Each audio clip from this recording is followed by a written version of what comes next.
네, 날씨가 많이 더워지고 있습니다, 여러분. 그렇죠? 벌써 잠깐 나갔다가 여기를 싹 들어왔는데 굉장히 후끈후끈하더라고요. 그러면서 제가 처음 이 공간에서 여러분 앞에서 설교했을 때가 생각이 났습니다. 그때도 아마 이 옷을 입었던 것 같은데 약간 저한테는 트라우마거든요. 땀이 너무 많이 나서 정말 막 이렇게 막 젖었던 기억이 나요. 막 다 젖었었고 그때는 이런 것도 없어가지고 딱 이 자리에 계시는 분이 이 반사되는 빛 때문에 막 이렇게 저를 이렇게 빛을 이렇게 좀 가려보겠다고 그렇게 저를 쳐다보셨던 게 기억이 납니다. 네, 무서웠거든요. 자, 시간교리 문답 33문을 좀 같이 볼까요? 33문입니다. 시간교리 문답 33문.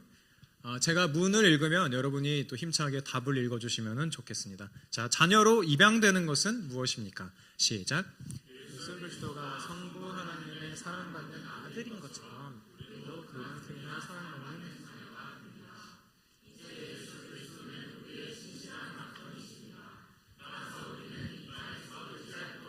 그가 아닙니다. 이 땅에서의 우리 가족들이 불완전하고 문제가 있더라도 우리에게는 영원히 네, 그렇죠. 말씀 한 구절도 또 같이 읽으면 좋겠는데요. 요한복음 1장 12절입니다. 딱 한 구절 같이 볼게요. 요한복음 1장 12절입니다.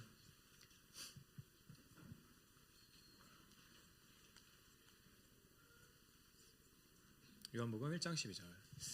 다 같이 좀 천천히 읽어볼까요? 시작. 영접하는 자, 곧 그 이름을 믿는 자들에게는 하나님의 자녀가 되는 권세를 주셨으니. 여러분들 중에서 꽤나 수련회를 많이 다녀보신 분들은 수련회에서 이제 거의 벌써 웃으시는 분들이 있는데 밥 먹을 때 이렇게 몇몇 빡센 수련회에서는요 밥을 먹으려면 성경 구절을 외워야만 했습니다. 그리고 그 중에 좀 이제 대표적으로 등장하는 구절 중에 하나가 오늘 방금 이제 같이 읽은 요한복음 1장 12절이죠. 영접하는 자, 곧 그 이름을 믿는 자들에게는 하나님의 자녀가 되는 권세를 주셨으니 이 말씀이에요. 오늘은 이 말씀을 시작하기 전에 찬양도 많이 했던 것처럼 찬양의 또 주제가 됐던 것처럼 하나님의 자녀 된다라는 사실들이 우리들에게 주는 유익들이 무엇인가, 어떻게 우리는 하나님의 자녀가 될 수 있는 것인지에 대한 이야기를 좀 해보려고 합니다. 여러분에게 누군가가 종교가 뭐냐고 물어보면 여러분은 무엇이라고 어떻게 대답을 하십니까? 여기 있는 분들 중에서는 당연히 기독교라고 얘기를 해야지. 이렇게 어떻게 내가 그럴 수 있겠어? 라는 생각에 나는 기독교예요 라고 말하시는 분들도 있겠지만 회사에서나 혹은 학교에서나 혹은 여러분의 가정에서나 여러분의 삶이 별로 도덕적이지 않아서 그 사람들의 물음에 뭔가 함부로 대답하기 어려운 그런 위치에 있는 분들도 분명히 있을 겁니다. 어쩌면 지금 여러분들의 신앙생활을 하고 있는 게 나는 기독교예요 라고 말하기가 참 어려울 정도로 어려운 상황이라서 그 질문에 대답하기 어려운 상황을 가지고 계실 수도 있죠. 종교가 뭐냐고 물어보는 것, 그리고 그 물음에 대답하는 것에 대해서 우리가 조금 더 생각을 해보면요, 사실 이것은 너의 정체성은 뭐야? 라고 물어보는 것과 같습니다. 너가 믿고 있는 것은 뭐야? 너가 최종적으로 의지하고 있는 것은 뭐야? 라는 것을 물어보는 질문과 같다라는 거예요. 왜냐하면 각 종교가 가지고 있는 세계관이 있고요, 그에 따른 정체성이 분명히 있기 때문이죠. 종교가 없다라고 말하는 사람도 나 자신을 믿어, 나는 내 힘을 믿어, 나는 내 명예를 믿어, 나는 내 돈을 믿고, 나는 내 권력을 믿어 라고 말하는 그 사람에게도 그 사람만의 세계관이 있고요, 그 사람만의 정체성이 분명히 있기 마련입니다.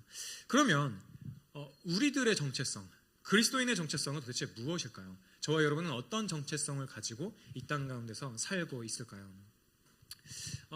여러 가지 말로 그리스도인의 정체성에 대해서 설명을 할 수 있을 것 같습니다. 누군가는요, 그리스도인은요, 그리스도 안에 있는 존재입니다 라고 말할 수도 있고요, 누군가는요, 죄 사함 받은 존재예요, 나는 하나님으로부터 예수 그리스도에 인해서 내 모든 죄를 사함 받은 사람이라고요 라고 말할 수도 있어요. 또 어떤 사람은 이렇게 이야기할 수도 있죠. 그리스도인은요, 이 땅에서 천국을 살아가는 존재예요. 눈에 보이는 세상 속에서 살아가지만 눈에 보이지 않는 영원한 세상을 누리면서 살아가는 사람이에요 라고 그리스도인의 정체성을 그렇게 표현하는 사람도 분명히 있을 겁니다. 다 옳은 표현이에요. 다 맞는 말이에요. 근데 오늘 우리가 함께 살펴볼 정체성은요, 하나님의 자녀라고 하는 그런 정체성입니다. 이 정체성 역시도 매우 중요한 정체성이고 큰 은혜임에도 불구하고 우리 안에 좀 이제 이런 생각들이 있을 수가 있다는 거죠.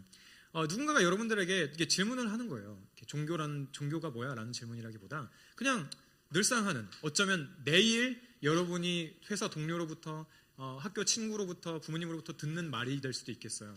주말에 뭐 했어? 라는 질문인 거죠. 주말에 뭐 했어? 날씨도 좋았어. 날씨도 좋잖아. 좋았는데 뭐 어디 안 나갔어? 그랬을 때 여러분은 뭐라고 대답을 하시겠어요? 교회 갔어요 라고 말을 하겠죠. 그러면 뭐 이 정도 대답은 어렵지 않게 할 수 있어요. 저 그냥 교회 갔어요 이렇게 얘기할 수 있겠죠. 그러면 상대가 이렇게 반응할 수도 있죠. 기독교? 벌써 어떤 뉘앙스인지 아시겠죠? 그렇게 물어볼 수도 있어요. 그럼 거기서 조금 더 용기를 내서 예, 저는 그 그리스도인이에요. 교회 다니는 사람이에요. 이렇게 여러분들 자신을 표현할 수도 있을 겁니다. 그럼 오늘 배울 내용을 생각해서 대답을 한다고 생각해 보세요. 네, 저는 그리스도인이에요. 그리스도인이에요 라고 말하는 것도 사실 쉽지 않을 거예요. 그냥 교회 다닌다고 말하는 게 더 쉬운 표현이겠죠. 근데 여기서 덧붙여서 이렇게 대답하는 거예요. 네, 저는 그리스도인이고요. 저 하나님의 아들이에요.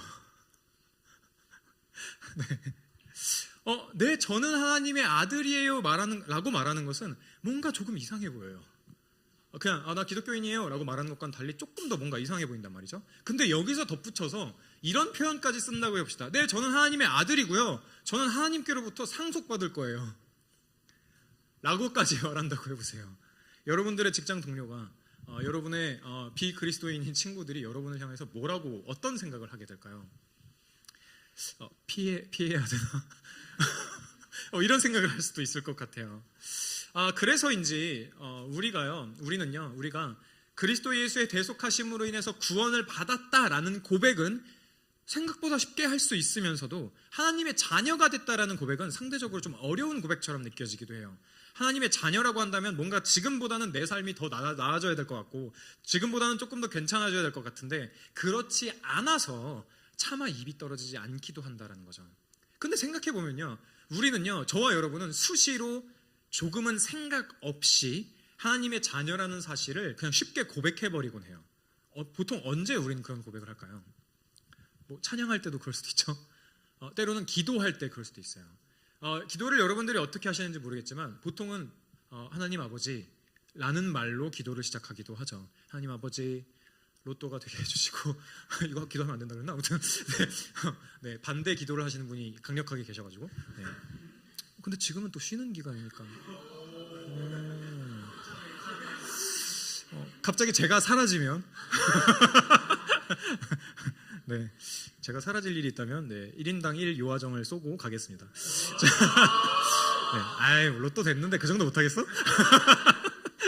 네, 하나님 아버지라는 말로 우리는 기도를 시작해요. 이것은 이런 의미죠. 하나님, 제가 당신의 자녀입니다 라는 말과 똑같은 말이에요. 우리는 별다른 생각 없이 기도를 시작하기도 하지만 사실 그 안에는 이런 내용이 담겨져 있는 거예요. 하나님은 나의 아버지이시고 저는 당신의 자녀예요 라는 어떤 일종의 신앙 고백이 담겨져 있는 거예요. 우리가 기도를 시작할 때에도 사실은 그런 고백으로 시작한다라는 거예요. 하나님 아버지, 로또? 이런 식으로요. 시간교리문답 33문의 답을 보면요, 이 자녀됨으로 인해서 우리가 하나님의 자녀가 되었다, 그러니까 하나님께 우리가 입양되었다라는 표현을 사용하면서 하나님의 자녀가 되었다는 것과 함께 그 자녀로서의 특권을 우리가 받게 된다라고 이야기를 하기도 해요. 그리고 저번 주에 우리가 배운 내용들과 같이 생각을 해보면요, 하나님께서 어떤 사랑을 우리에게 주셨는지, 우리에게 베푸시는지에 대해서도 알 수 있죠. 저번 주에 우리가 어떤 걸 배웠죠? 맞아요. 의롭다 하심에 대한 이야기들을 배웠어요. 칭의에 대해서 배웠어요. 그리고 오늘은 자녀됨에 대해서 배우고 있죠. 이렇게 이 순서를 따르는 것은요, 하나님께서 저와 여러분을 의롭다라고 하신 다음에, 그리고 칭의에서 우리가 기억해야 될 중요한 내용 중에 하나가 법적인 선포다였어요. 누군가가 제 마음에 외쳐줬어요. 법적인 선포. 맞습니다. 그래서 이 말은 이거예요. 나는 너희들을 이제 구원했어. 나는 이제 너희들을 의롭다고 칭했어. 그러니까 이제 너희들 힘으로 알아서 이 땅에서 죽을 때까지 잘 살아남으렴. 그렇게 해서 너네들이 잘 살아남는다면은 너네들이 목숨이 끝난 뒤에 나를 만날 수 있을 거야. 잘 못 산다면 나를 보지 못할 거야. 이런 말이 아니라는 겁니다. 저 멀리서 하나님께서는 그냥 감독자로서 저 멀리서 이 청년 일부 애들이 잘 있는가 못하는가를 저 멀리서 감독만 하시는 분이 아니라는 거예요. 저와 여러분을 의롭다라고 말씀해 주신 하나님께서는요, 저와 여러분을 자녀 삼아 주시면서 동시에 하나님의 자녀로서 모든 자유와 특권을 누리게 해주신다라는 겁니다. 말씀 한 구절을 함께 더 찾아보면 좋겠는데요. 로마서 8장 15절부터 17절입니다. 혹시 에어컨이 가동이 되나요?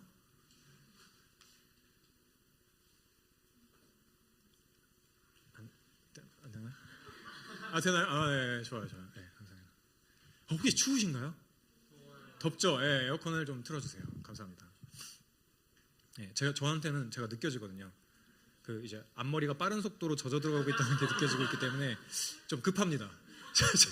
제가 설교 영상을 편집해서 이제 항상 제 몰골을 보는데요. 여러분들이 참 쉽지 않겠다는 생각을 한단 말이죠. 네, 감사합니다. 네, 로마서 8장 15절부터 17절입니다. 제가 먼저 읽고 여러분들이 읽고 그리고 17절을 같이 읽으면 좋겠어요.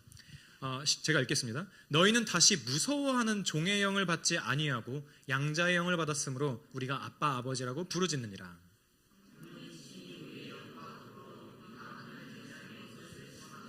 네, 같이 읽겠습니다. 시작. 자녀이면 또한 상속자 곧 하나님의 상속자요 그리스도와 함께한 상속자니 우리가 그와 함께 영광을 받기 위하여 고난도 함께 받아야 할 것이니라. 이 본문을 보면요, 양자는 양자의 영을 받았다라고 하는 표현이 등장하죠. 그리고 이거는 자녀가 되었다라는 의미라고 볼 수 있어요. 그러니까 우리는 하나님께 입양됐다는 거예요. 하나님께 입양됐다는 거예요. 이것은 무슨 의미죠? 우리는 처음부터는 하나님의 자녀가 아니었다는 거죠. 우리들의 원래 신분은 하나님의 자녀가 아니었다는 거예요. 하나님의 자녀가 아닐 뿐만 아니라 우리는 영적인 고아였을 뿐만 아니라 죄의 노예들이었다라고 성경은 곳곳에서 그렇게 이야기를 하고 있습니다. 그리고 또 에베소서에서는 하나님을 만나기 전에 사람들을 향해서 이렇게 이야기를 하기도 해요. 2장 2절부터 3절인데요. 그때에 너희는 그 가운데서 행하여 이 세상 풍조를 따르고 공중의 권세 잡은 자를 따랐으니 곧 지금 불순종의 아들들 가운데서 역사하는 영이라. 전에는 우리도 다 그 가운데서 우리 육체의 욕심을 따라 지내며 육체와 마음에 원하는 것을 하여 다른 이들과 같이 본질상 진노의 자녀이었더니 라고 말을 하고 있어요. 누군가의 자녀라고는 이야기를 하고 있죠. 누구의 자녀라고요? 진노의 자녀라고요. 우리에게 주어질 것은 하나님의 진노밖에 없었다라고 이야기를 하고 있어요. 우리가 복음을 알기 전에는 하나님의 진노를 받아 마땅한 사람들이었지만 복음을 듣고 예수님을 만난 다음에는요, 하나님의 자녀로 입양되어서 그 지위와 특권을 완전히 누릴 수 있게 된 사람들이다 라고 그렇게 성경은 이야기를 하고 있는 거예요. 방금 우리가 읽은 로마서 8장 15절부터 17절까지 말씀은요, 그 가운데서, 그 구절 가운데서 찾을 수 있는 하나님의 자녀로서 그리스도인이 갖는 특권이 여러 개 우리를 찾아볼 수가 있습니다. 먼저 우리는 하나님의 자녀로서 두려워하지 않고 그 자녀됨을 누릴 수가 있어요. 우리가 이 로마서에서 말하는 것처럼 무서워하는 종의 영을 받은 사람이라고 한다면요, 하나님과 우리와의 관계를 우리를 마치 고용하신 하나님, 그리고 우리는 그분의 노예 정도라고 인식하게 될 겁니다. 종은요, 주인의 명령을 따르더라도 자신이 실수한다면 어떤 종류의 것이든 처벌을 받을까봐 두려워하게 돼요. 두려움 가운데 순종하게 된다고요. 그럼 그 가운데에서 순종으로부터 오는 기쁨이 들어설 곳은 전혀 없을 겁니다. 하지만 하나님의 자녀로서, 자비로우신 하나님의 자녀로서 그분께 순종하는 것이라고 한다면요, 관계가 깨질까봐 두려워할 필요가 없어요. 우리가 순종하는 가운데 때로는 실수해도, 때로는 잘 못한다고 할지라도 그 관계가 깨질까봐 두려워할 일은 없다라는 겁니다. 왜냐하면 우리가 성령을 힘입어서 하나님을 향해서 아바, 아버지라고 부를 수 있게 되었기 때문입니다. 이 아바라는 표현은요, 목사님께서 다니엘에 대한 설교를 하실 때 이제 사경회 때도 잠깐 말씀하셨지만 이제 아람어라는 단어로 된 거예요. 그래서 가장 친밀한 관계인, 그냥 한국말로 하자면 아빠예요. 하나님한테 그냥 아버지, 아버님 이런 것도 아니고 아빠라고 부를 수 있게 됐다라는 거예요.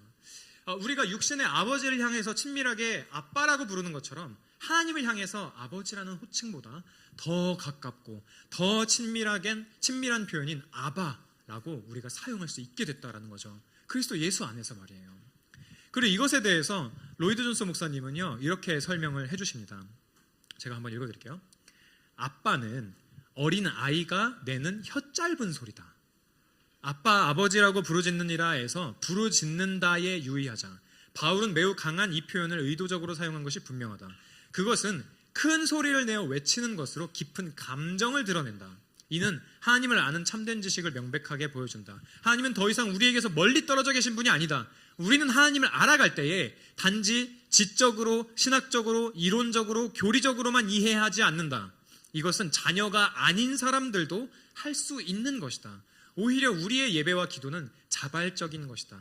그것은 아버지를 아는 자녀의 자발성이다. 자발성이자 확신이다 라고 로이드 존스 목사님은 그렇게 이야기를 하고 있습니다. 우리가 하나님을 향해서 아바 아버지로 성령을 통하여서 그리스도 예수 안에서 하나님께 아빠 아버지라고 부를 수 있게 된 것은요, 그냥 단순히 그분을 저 멀리서 연구의 대상으로 여기고 단지 저 멀리서 하나님께서 말씀하신 것들을 그냥 연구하고 그분을 그냥 우리가 살펴봐야 되는 그냥 그 정도 존재라고만 생각해서는 안 되고 오히려 더 가까운 존재로 생각할 수 있다는 거예요. 진짜 우리들에게 친밀한 아버지로요, 우리를 사랑해 주시는 아버지로요, 우리를 보호해 주시고 우리를 아껴 주시는, 계속해서 끝까지 사랑하시는 그런 아버지로 우리가 대할 수 있게 되었다라는 겁니다. 이뿐만 아닙니다. 우리가 하나님께 아빠라고 할 때예요, 성령께서는 우리와 함께 하시면서 우리가 하나님의 가족임을 확신시켜 주십니다. 우리가 하나님의 자녀임을 확신할 수 있는 건요, 다른 어떤 이유가 아니에요. 그냥 우리 안에 증언하시는, 우리 안에서 말씀해 주시는, 그리스도 예수를 증거해 주시는 성령님이 계시기 때문이죠. 성령님께서는 우리들의 마음 안에서 하나님의 사랑을 느끼게 해주시고요, 우리가 하나님 아버지라고 부를 때 깊이 확신하게 되고 그런 기회들을 우리들에게 계속해서 허락해 주신다라는 거예요. 하나님의 자녀가 된다는 것은요, 그것의 또 다른 유익은요, 우리가 하나님만이 주실 수 있는 보호와 위로, 하나님이 자기 자녀에게 주시는 어떤 종류의 그 공급들을 누릴 수 있게 된다라는 거예요. 우리의 머리털까지 세신받은 하나님께서, 이건 무슨 말이죠? 우리보다도 더 우리 자신을 잘 아시는 분이 하나님이라는 거예요. 그 하나님께서요, 우리를 결코 버리지 않겠다라고 말씀하십니다. 하나님께서는 정말 우리들의 필요에 따라서 공급을 해주시기도 해요. 하나님께서는 우리를 보호해 주시고요, 지켜주십니다. 하나님을 배반하는 길에서 우리를 건져주시기도 하고요, 회복시켜 주시기도 하고요, 우리를 겸손케 하기도 하십니다. 세뮤엘 웰러드라는 목회자는요, 이 부분에 대해서 이렇게 이야기를 해요. 하나님의 자녀는 현세에서 항상 비틀거리고 뒤뚱거리고 넘어지는 어린아이와 같고, 그래서 그들은 하나님이 아니면 곧 그들을 붙잡고 계시는 하나님의 손과 그들을 아래에서 받치고 있는 하나님의 영원한 팔이 없다면 결코 다시 일어설 수 없다라고 이야기를 해요. 그렇죠. 우리는 하나님의 자녀예요. 그렇지만 완벽하지 않죠. 여전히 죄된 하나님의 자녀예요. 하나님의 자녀라는 사실들을 때로는 잊어버리고 싶을 정도로 죄인인 자들이라고요. 그렇기 때문에 이 땅 가운데서 살아갈 때에 때로는 비틀거리기도 하고 뒤뚱거리기도 하고 넘어지기도 해요. 하나님 아닌 것에서 만족을 얻으려고 애써보기도 하고요, 하나님으로부터 멀리 달아나려는 시도를 하기도 해요. 그런데 그때마다 하나님께서는요, 우리를 보호하시고 바른 길로 인도해 주신다라는 거예요. 그렇기 때문에 하나님께서는 때로는 저와 여러분들을 사랑하시기에 때로 징계를 내리기도 하시죠. 우리가 하나님의 자녀라면요, 하나님께서는 우리의 유익을 위해서 때때로 우리를 징계하기도 하십니다. 하나님은 우리를요, 영광에 이르게 하시기로 결심하시면서 우리가 바른 길로 가기를, 하나님의 자녀로서 올바른 길을 선택하기를 바라실 거예요. 그래서 우리를 사랑하시기 때문에 때로는 징계하시기도 한다라는 겁니다. 여러분 가운데 입양을 생각하시는 분 있으신가요, 혹시? 있을 거예요. 있어요. 제가 들은 게 있어요. 아무튼 네, 있을 겁니다. 입양의 그런 절차를 알아보신 적 있으신가요?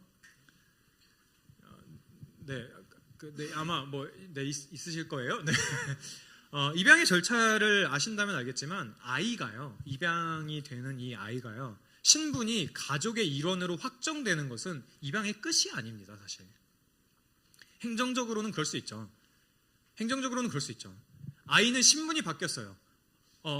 부모가 없는 상태에서 부모가 있는 상태로 바뀌게 된 거죠. 그런 어떤 행정적인 이 부분에 있어서는 신분이 바뀌었을 겁니다. 근데 가족의 일원으로서의 삶은 단 한 번에 이루어지지 않죠. 입양된 자녀가 단 한순간에 자신의 부모를, 양부모를 향하여서 아빠, 아버지 하면서 달려드는 것은 참 쉽지 않은 일이에요. 아이가 나이가 들면 들수록 더 그런 일들이 발생하기도 하죠. 그렇기 때문에 하나님께서는요, 저와 여러분을요, 자녀의 신분에 알맞은 모습으로 계속해서 바꾸어 가실 거다라는 거예요. 단 한순간에 그것들이 이루어지지 않는다고요. 이 모든 것들이 여러분 하나님의 자녀가 되었을 때 받을 수 있는 특권입니다. 다른 어떤 것들이 아니라 특권이요. 이 양자를 삼아주시는 것, 우리를 입양해주시는, 우리를 자녀 삼아주시는 그것은요, 우리들에게 달려있지 않습니다. 우리는 우리가 원하는 부모를 얻기 위해서 흥정할 수 없어요. 그렇죠? 부부가 갓난 아이를 입양한다라고 할 때요, 입양의 주도권은요, 입양하는 부부에게 있지 입양을 당하는 아이에게 있지 않은 것처럼요. 그리고 또 이 입양의 특징은 무엇입니까? 입양은 반절만 할 수 없다라는 거예요. 어떻게 아이의 반절만 입양을 하겠어요? 그럴 수 없다라는 거예요. 아이의 일부분만 아버지의 원대로 바꿀 수 없습니다. 아버지는, 이 부모는요, 아이의 전부를 입양했고 아이의 전부를요, 자녀됨의 신분에 맞게, 하나님의 자녀의 신분에 맞게 모든 것을 고쳐가실 겁니다. 하나님은 저와 여러분의 반절만 취하시지 않으세요. 우리들의 일부분만 하나님의 뜻대로 바꾸고 싶어 하지 않으세요. 우리들의 일부분만 취하셔서 취하기 위해서 예수 그리스도를 십자가에 보내시지 않았어요. 하나님은 저와 여러분의 모든 것을 원하시는 분이다라는 겁니다. 그리고 이 지점에서 우리가 원하는 것과 하나님이 원하시는 것 사이에 그만큼의 어떤 생각의 차이점을 우리가 좀 볼 수 있습니다. 뭘까요? 우리는 하나님이 우리를 원하시는 것만큼 하나님을 원하지 않는다라는 거죠. 때로는 하나님 이 부분만큼은 하나님이 가져가시지 않았으면 좋겠는데요 라고 생각하는 부분들이 있을 수 있어요. 뭐죠? 우리 스스로 원하는 거예요. 하나님 이 부분만 입양해 주세요. 저의 이 부분만 입양해 주시고 이 부분은 냅둬 두세요. 제 마음대로 살 수 있도록요. 이 부분은 제가 어떻게 해볼 수 있을 것 같아요. 이 부분은 하나님의 도움 없이도 제가 어떻게 유지해 볼 수 있을 것 같아요. 하나님은 제가 어떻게 할 수 없는 이 부분만 애써주세요 라고 이야기를 하는, 그러니까 그런 부분에 있어서 하나님은 우리가 원하시는 것만큼, 우리는 하나님이 우리를 원하시는 것만큼 하나님을 원하지 않는다라는 거죠. 이 관계에서 하나님께서 원하시는 관계의 깊이와 우리가 원하는 관계의 깊이가 정말 매우 다릅니다. 때때로, 어쩌면 꽤나 자주 우리는요, 하나님을요, 차라리 하나님이 그냥 램프의 지니 같은 존재였으면 좋겠다라는 생각도 해요. 나한테 이래라 저래라 말하는 하나님이 아니라요, 그냥 내가 원할 때 이렇게 딱 무릎 꿇고 이제 침대에서 딱 무릎 꿇고 혼자 이제 각 잡고 배경음악도 틀어놓고 기도하기 좋은 음악 있잖아요. 틀어놓고 기도할 때에만 갑자기 웅 나타나셔서 내 기도를 들어주시고 내가 힘들 때 위로만 던져주시고 그리고 다시 램프 속으로 들어가 버렸으면 좋겠다라는 생각이 저와 여러분들에게 있는 건 아닌가라는 거예요. 근데 하나님은 그게 아니라고요. 근데 하나님은 그렇지 않으시더라고요. 하나님께서는요, 저와 여러분에게 일주일에 한 번 이 자리 혹은 이 일주일에 일요일에 이 시광교회에서만 만나는 관계를 요구하시지 않아요. 더한 관계를 요구하신다고요. 모든 순간에 하나님과의 관계, 하나님께서는 우리들을 원하신다고요. 우리와 함께 하기를 원하신다고요. 그리고 함께 하신다고요. 하나님께서 저와 여러분을 자녀로 삼아주신다라는 것은요, 하나님께서 보호해 주시고 우리를 사랑해 주시고 아껴 주신다는 것과 동시에 사랑하기 때문에 우리와 계속해서 관계를 갖기를 원하신다라는 거예요. 그리고 하나님께서 원하시는 모습으로 빚어가신다라는 것을 의미합니다.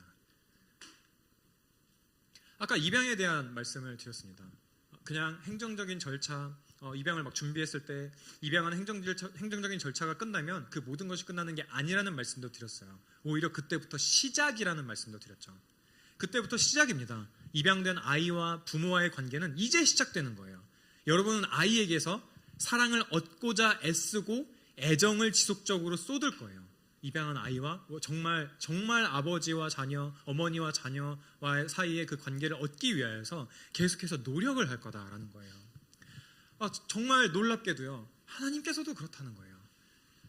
그리고 우리가 이 생에서 우리가 사는 동안 처음부터 끝까지 그 너머 영원에 이르기까지요, 하나님께서는 끊임없이 이런저런 방법으로 그분의 사랑을 우리들에게 계속 보여주실 거예요.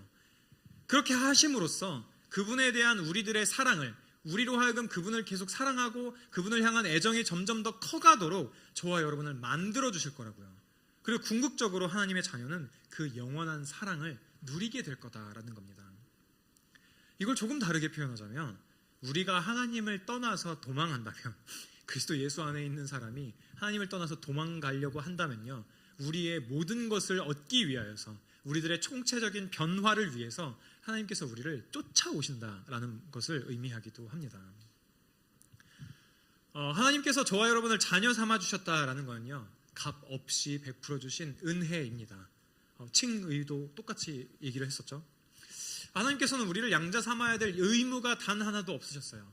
다만 하나님께서는 그렇게 하기로 정하셨고요, 우리를 자녀 삼아 주시며 자신의 독생자를 사랑하듯, 자신의 아들을 사랑하듯이요, 똑같이 불변하는 사랑으로 우리를 사랑하십니다.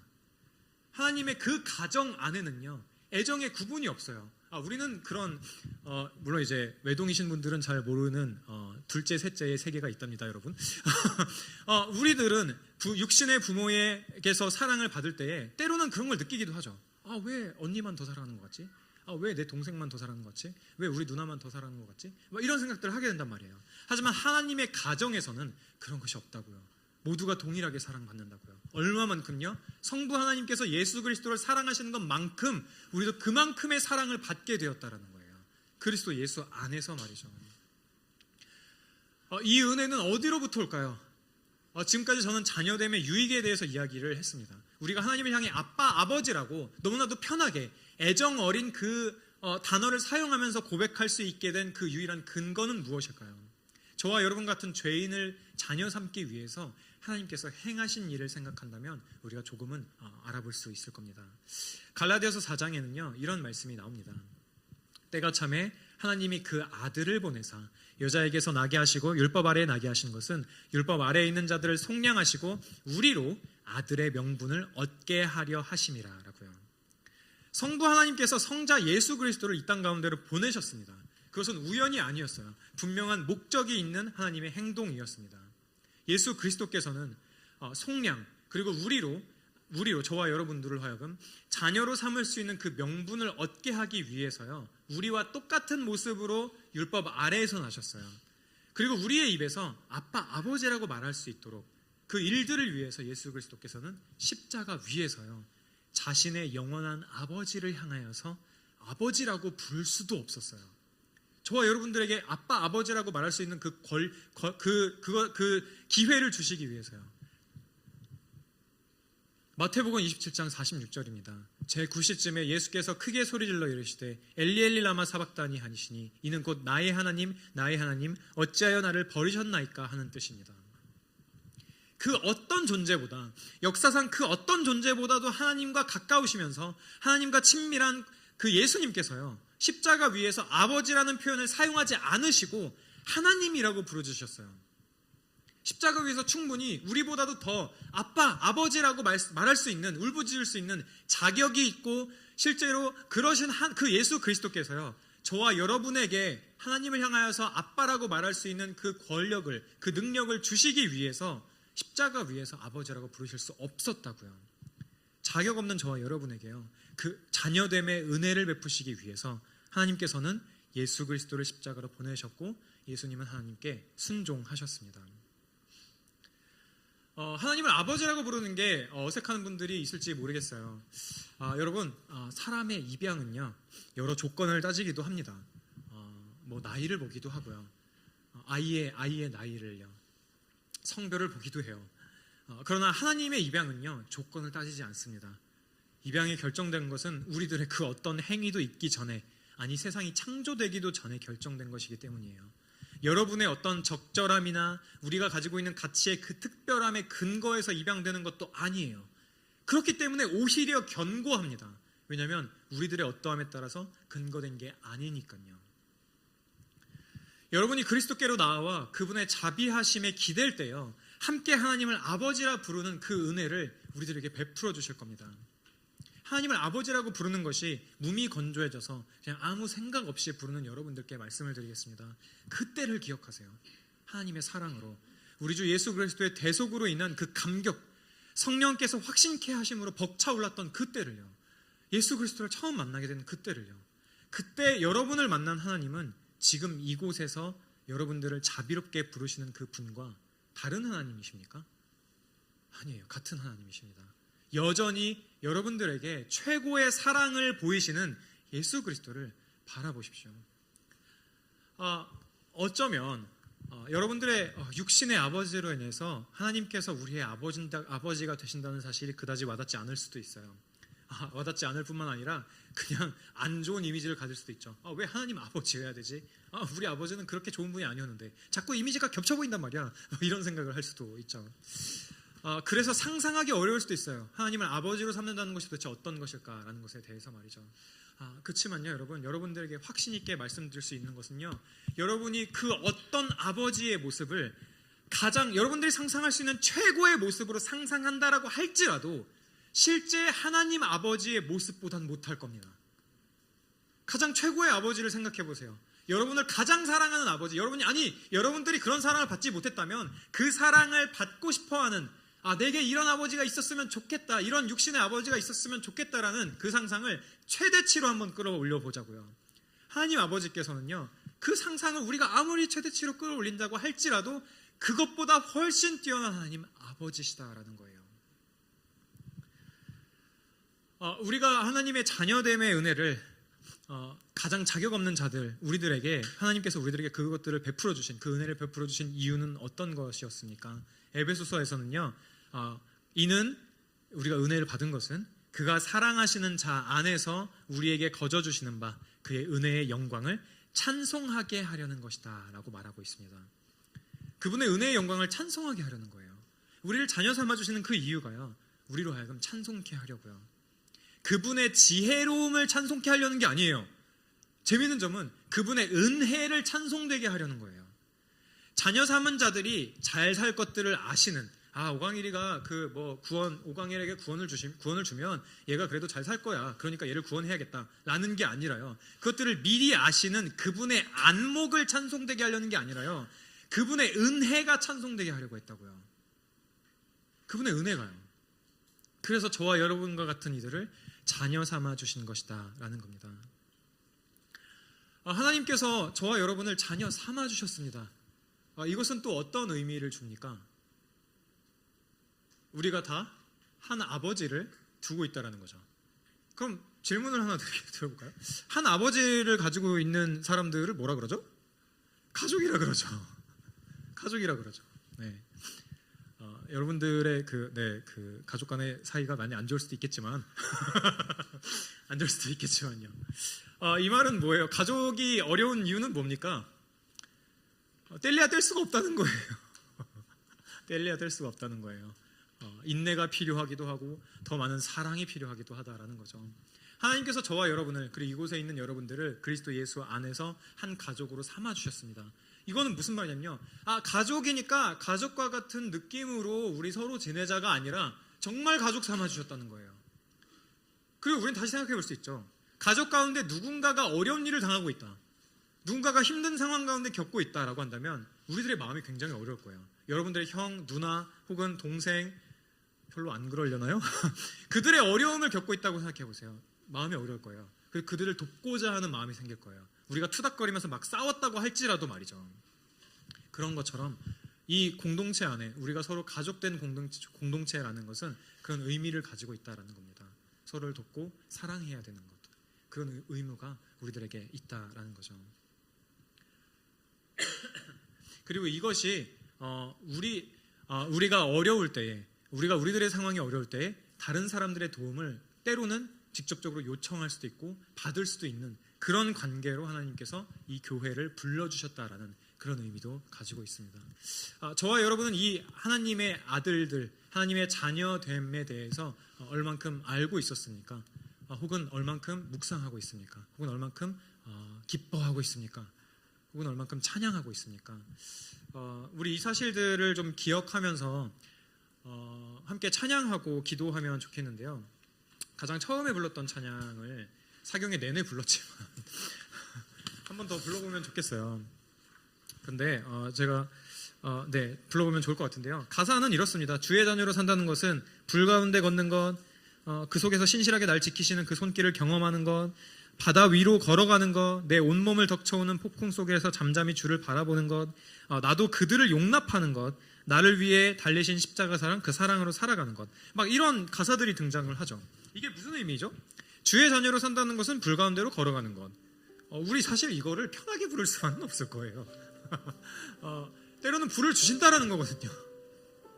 바다 위로 걸어가는 것, 바다 위에 걸어가면서 불안한 삶을 살게 되는 그런 날도 분명히 있다라는 거예요. 온 몸을 덮쳐오는 폭풍 속에서 잠잠히 주를 바라보는 것, 이게 정말 여러분들에게 가능한 일처럼 느껴지십니까? 근데 그리스도인의 삶 가운데 이런 일들이 일어난다라는 거예요. 주의 자녀로 산다는 것은 이런 일들을 겪게 된다라는 거예요. 이런 일들이 몰려온다라는 겁니다. 그런데 그럴 때예요, 잠잠히 주를 바라보고 그분의 사랑으로 살아갈 때에, 그 손길을 경험하게 될 때에 분명한 것은 때론 불 가운데 휩싸일 때도, 폭풍 가운데 무너질 때도 주께서 나를 사랑해 주시는 하나님께서 내 곁에 계심을, 그리고 가장 가까이 계심을 보다 더 명확하게 확실하게 경험할 수 있게 된다라는 겁니다. 우리 이 사실을 기억하면서 함께 고백합시다.